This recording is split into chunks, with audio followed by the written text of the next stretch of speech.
Hey kids, this might be a good week to pay attention. I'm John Castanino for US Fantasy, and I just feel good. It could be that undefeated hockey team that we've got in town right now, as of Thursday anyway. But I've really been inspired by Las Vegas.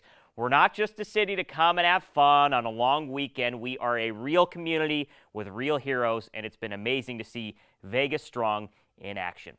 Now let's do what I do and pick you some winners. It's week 6 in the NFL, which means we're a third of the way through the season. I've given you at least one winner every week so far. Let's take a look at quarterbacks for the early games. This is prop number 1, closing at 10 a.m. Pacific on Sunday. Tom Brady, the opening 4-1 co-favorite. The Pats on the road facing the Jets. And this is where New York's Cinderella 3-2 start turns back into a pumpkin. Tom Brady has thrown for over 300 yards in 4 straight games, pretty much owns the Jets. He's dealing with a shoulder issue, but says he will play, so not much for me to think about with that pick there. The long shot, I like Deshaun Watson. Boy, has he turned around the Texans' offense. What a great value, opening at 12-1 against the Cleveland Browns, 9 touchdown passes and a rushing TD in his last 2 games.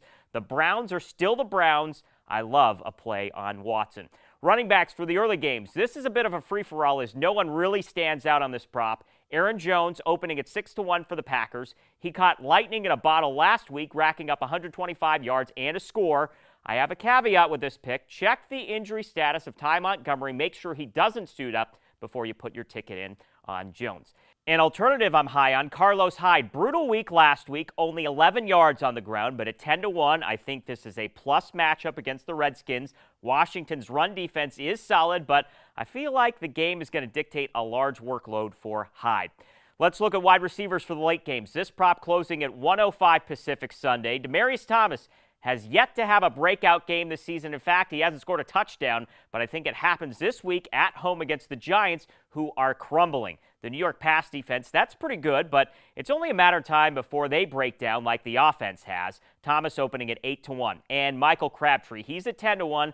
The Raiders looking to stop a 3-game losing streak facing the 1-4 Chargers, and I think they do it. Crabtree was the go-to receiver for E.J. Manuel last week, getting half the team's receiving yards, including a score. I think the Raiders do get that win, and Crabtree plays a big role in it. We also have props just for Monday Night Football. We've got NASCAR and even the World Cup, minus the United States, unfortunately. Head to usfsports.us for all our props and a list of all our locations. There's over 50 of them. Good luck. We'll see you next week.